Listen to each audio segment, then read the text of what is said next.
ಮತ್ತೆ ಇನ್ನೊಂದು ಮುಖ್ಯವಾದ ವಿಷಯ, ನಾವು ASP ರವಿಕುಮಾರ್ ಮತ್ತು DSP ನಂದಾರೆಡ್ಡಿ ಮತ್ತು ಭರತ್, ಈ ಮೂವರು ಕೂಡ ಈ ನನ್ನ ಮನೆ ಮೇಲೆ ಆಗಿರುವಂಥ ದಾಳಿ, ರಾಜಶೇಖರ್ ಕೊಲೆ, ಈ ಫೈರಿಂಗು, ಇದೆಲ್ಲ ವಿಚಾರಗಳಲ್ಲಿ ಕೂಡ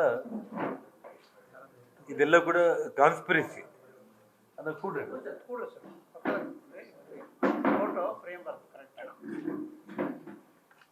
ಅಂದರೆ ಇದೆಲ್ಲ ಕಾನ್ಸ್ಪಿರಸಿ. ಇವರು ಮೂವರು ಕೂಡ ಕೊಲ್ಯೂಡ್ ಆಗಿ ಇದನ್ನೆಲ್ಲ ಕೂಡ ಪ್ರೀ ಪ್ಲ್ಯಾನ್ ಆಗಿ ಮಾಡಿದ್ದಾರೆ. ಆದರೆ ಬಲಿಪಶ ಆಗಿದ್ದು SP.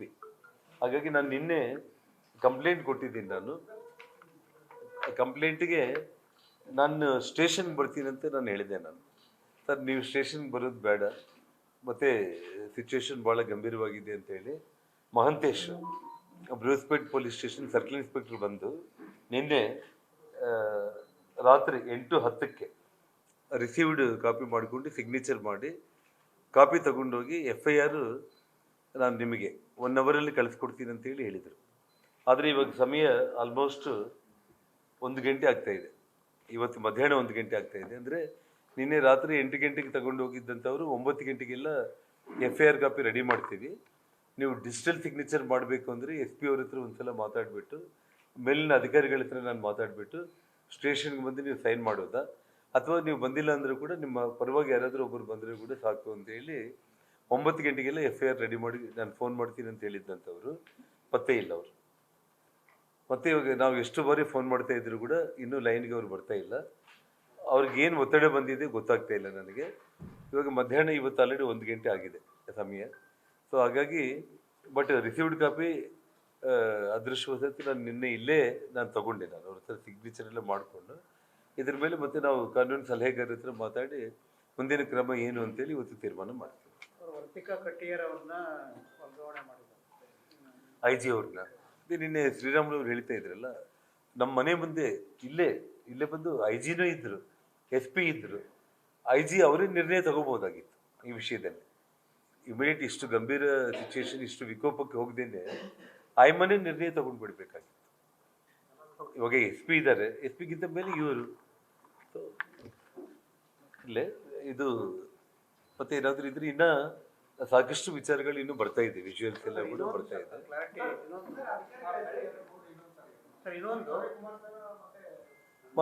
ASP ರವಿಕುಮಾರ್ ಮತ್ತು ನಂದಾರೆಡ್ಡಿ DSP ಸಿಟಿ DSP ಅವ್ರ ಮೇಲೆ ಕಂಪ್ಲೇಂಟ್ ಅಂದರೆ Bharat Reddy, DSP city DSP Nandareddy ಮತ್ತು ASP ರವಿಕುಮಾರ್, ಇವರು ಮೂವರು ಪ್ಲ್ಯಾನ್ ಮಾಡಿ ಇದನ್ನು ಈ ಕಾನ್ಸ್ಪಿರಸಿ ಇದು ಮಾಡಿ ರಾತ್ರಿ 9 ಗಂಟೆಗೆ ಮನೆ ಮೇಲೆ ದಾಳಿ ಮಾಡಿರುವಂತ. ಹೌದು. ಸಂಬಂಧಪಟ್ಟಂಗೆ ನಿಮಗೆ ಏನಾದರೂ ನೋಡು, ಅದಕ್ಕೆ ಅದಕ್ಕೋಸ್ಕರನೇ ಸಾಕಷ್ಟು ಬಂದಿದೆ.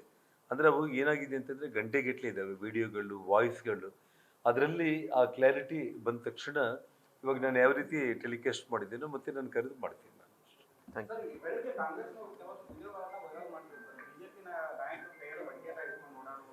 ಬಾಬು, ನಾನೊಂದು ಮಾತು ಹೇಳಲೆ,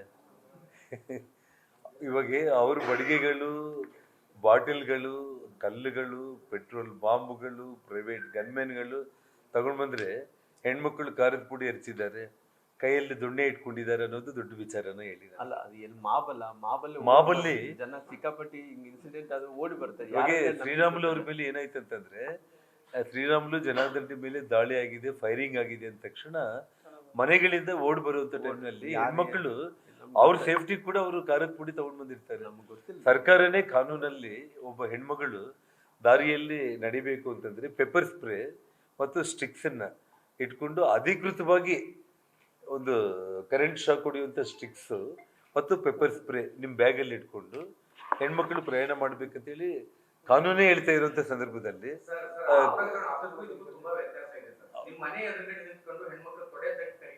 ನೋಡಿ ಬಾ,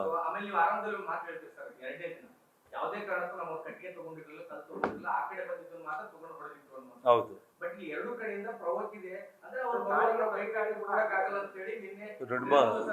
ಸರ್, ನಾನು ಒಂದೇ ವಿಷಯ ಹೇಳ್ತೀನಿ. ಅಲ್ಲ ತಮಗೆ ನೋಡಿ, ನಾನು ನಿಮ್ಗೆ ಸಿಂಪಲ್ ಆಗಿ ಹೇಳ್ತೀನಿ. ನಾನು ನಾವು ಭರತ್ ರೆಡ್ಡಿ ಮನೆ ಮೇಲೆ ಹೋಗಿದ್ದೀವ, ಅವರು ನಮ್ಮ ಮನೆ ಮೇಲೆ ಬಂದಿದ್ದಾರೆ. ನನಗೆ ಇದಕ್ಕೊಂದು ತಾವು ಸಮಾಧಾನ ಹೇಳಿ ಸಾಕಷ್ಟೇ, ನನಗೇನು ಬೇಡ. ಇವಾಗ ನೀವು ಪತ್ರಕರ್ತರಾಗಿದ್ದೀರಿ ಬ್ರದರ್, ನಾನು ನಿಮ್ಮ ಮನೆಗೆ ಯಾರಾದರೂ ಒಂದು 10 ಮಂದಿ ದಾಳಿಗೆ ಬಂದಾಗ ನೀವೇನು ಮಾಡ್ತೀರಿ? ನಿಮ್ಮ ಕೈಲಿ ಖಾರದ ಪುಡಿ ಇದ್ರೂ ನೀವು ಪ್ರಯತ್ನ ಮಾಡ್ತೀರಿ, ಏನೋ ಒಂದು ನಿಮ್ಮನ್ನ ಇದು ಮಾಡ್ಕೊಳ್ಳೋದು ಒಂದು ಪ್ರಯತ್ನ ಮಾಡ್ತೀರಿ, ಅಷ್ಟೇ ಬಿಟ್ಟರೆ ಇಲ್ಲಿ ಫೈರಿಂಗ್ಗಳೆಲ್ಲ ಆದಮೇಲೆ ಶ್ರೀರಾಮುಲು ಜನಾರ್ದನ್ ರೆಡ್ಡಿ ಅವ್ರ ಮೇಲೆ ದಾಳಿ ಆಗ್ತಾ ಇದೆ, ಅವ್ರ ಮನೆ ಮೇಲೆ ಅಂತಂದಾಗ ಇಡೀ ನಗರದಲ್ಲಿ ಇರುವಂಥ ಜನರು ಓಡಿ ಬಂದಿರುವಂಥ ಒಂದು ವಿಷಯ ವಾಲಂಟ್ರಿ ಆಗಿ ಅಷ್ಟೇ ಆಗಲಿ. ಇವಾಗ ನಾವೇನಾದರೂ ಮನೆಗಳ ಹತ್ರ ಜನಗಳನ್ನ ನಾವು ರೆಡಿಯಾಗಿ ಇಟ್ಕೊಂಡು ಪ್ರೀ ಪ್ಲ್ಯಾಂಡ್ ಆಗಿ ಇಟ್ಕೊಂಡಿದ್ದಲ್ಲ, ಮನೆ ಮೇಲೆ ಬಂದಿರೋದು ಅವರು. ನಮ್ಮ ಮೇಲೆ ದಾಳಿ ಆಗಿದೆ ಅಂದ ತಕ್ಷಣ ಪ್ರೀ ಪ್ಲ್ಯಾಂಡ್ ಆಗಿ ಅವ್ರು ಬಂದಿರೋದು, ನಮ್ಮವರು ವಾಲಂಟ್ರಿ ಆಗಿ ಬಂದಿರೋದು. ಅದನ್ನ 2 ಸಲ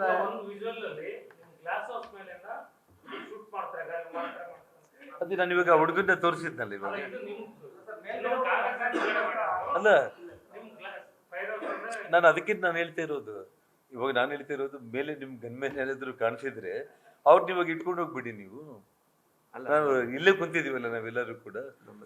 ಅಲ್ಲ, ನಾನು ಹೇಳ್ತಾ ಇರುವಂತದ್ದು. ಮತ್ತೆ ಒಂದು ಇನ್ನೊಂದು, ಈ ಗೌರ್ಮೆಂಟ್ ಗನ್ಮೇನ್ಗಳು ಅವ್ರ ಹತ್ರ ಇದ್ದಾರೆ, ಅವ್ರು ಫೈರ್ ಮಾಡಿದ್ದಾರೆ, ಅವ್ರನ್ನ ತನಿಖೆಗೆ ಒಳಪಡಿಸ್ಬೇಕಂತ ಹೇಳಿದ್ದಾರೆ. ಎಲ್ಲ 7 ಮಂದಿ ಗನ್ಮೇನ್ಗಳನ್ನ ಕರ್ಕೊಂಡು ಹೋಗಿದ್ದಾರೆ. ಅಲ್ಲಲ್ಲ, ಇವತ್ತು ಒಂದು ಟಿವಿನಲ್ಲಿ ಬರ್ತಾ ಇತ್ತು, ಅಂದ್ರೆ ಅವರು ಗೌರ್ಮೆಂಟ್ ಗನ್ಮೇನ್ಗಳು ಫೈರ್ ಮಾಡಿದ್ದಾರೆ ಅಂತ ಹೇಳಿ ಅವರು ಭರತ್ ರೆಡ್ಡಿ ಹೇಳಿದ್ದಾರೆ ಅಂತ ಹೇಳಿ. ಆ ಗೌರ್ಮೆಂಟ್ ಗನ್ಮೇನ್ ಕೂಡ ಎಂಕ್ವೈರಿ ಮಾಡಬೇಕು ಅಂತಂದ್ರೆ ಎಲ್ಲ 7 ಮಂದಿ ಗೌರ್ಮೆಂಟ್ ಗನ್ಮೇನ್ಗಳನ್ನ ಕರ್ಕೊಂಡೋಗಿ ಅವತ್ತೇ ಆಯ್ತು. ಅವೆಲ್ಲ ಲಿಸ್ಟ್ ಎಲ್ಲ ತಗೊಂಡ್ಬಿಟ್ಟು ಅವ್ರದ್ದೇನು ತಪ್ಪಿಲ್ಲ ಅಂತ ಹೇಳಿ ಮತ್ತೆ ಫ್ರೆಶ್ ವೆಪನ್ಸ್ ಗುಂಡುಗಳನ್ನ ಕೊಟ್ಟು ಕಳಿಸಿ. ಸರ್, ನಿನ್ನೆ ಸುದ್ದಿಗೋಷ್ಠಿಯಲ್ಲಿ ನೀವು gunman ಇಟ್ಕೊಂಡಿದ್ದೀರಿ, Somashekar Reddy sir gunman ಇಟ್ಕೊಂಡಿದ್ದಾರೆ, ಶ್ರೀರಾಮುಲು ಸರ್ ಗನ್ಮನ್ ಇಟ್ಕೊಂಡಿದ್ದಾರೆ ಅನ್ನೋದು ನೀವು ಸ್ಪಷ್ಟತೆ ಕೊಟ್ಟಿದ್ದೀರಿ. ಅವರು ಹೇಳಿದ್ರು. ಜೊತೆಗೆ ಈ ಜನಾರ್ದನ್ ರೆಡ್ಡಿ ಧರ್ಮ ಪತ್ನಿಯಾದಂತ ಅರುಣಾ ಅವರಿಗೂ ಸಹ 2 ಗನ್ಮನ್ ಇಟ್ಟಿದ್ದಾರೆ. ಇಬ್ಬರಿಲ್ಲಮ್ಮ, ಅವರು ಅದೇ ಉಪಮುಖ್ಯಮಂತ್ರಿಗಳಿಗೆ ಇರುವಂತ ದೊಡ್ಡ ಮಾಹಿತಿ ಅದೇ. ಪಾಪ ಅವ್ರಿಗೆ ಏನಿದೆ ಹೇಳ್ರಿ, ರಾತ್ರಿ 2:30-3 ಗಂಟೆಗೆ ಮಲ್ಕೊಂತಾರೆ. ಒಬ್ಬ ಗನ್ಮ್ಯಾನ್, ನಮ್ಮ ಶ್ರೀಮತಿಗೆ ಒಬ್ಬ ಗನ್ಮ್ಯಾನ್ ಕೊಟ್ಟಿದ್ದಾರೆ. ನನಗೆ ಕೊಪ್ಪಳದಿಂದ 2 ಗನ್ಮ್ಯಾನ್ಗಳು, ಬಳ್ಳಾರಿಯಿಂದ ಒಬ್ಬ ಗನ್ಮ್ಯಾನ್. Okay, thank you.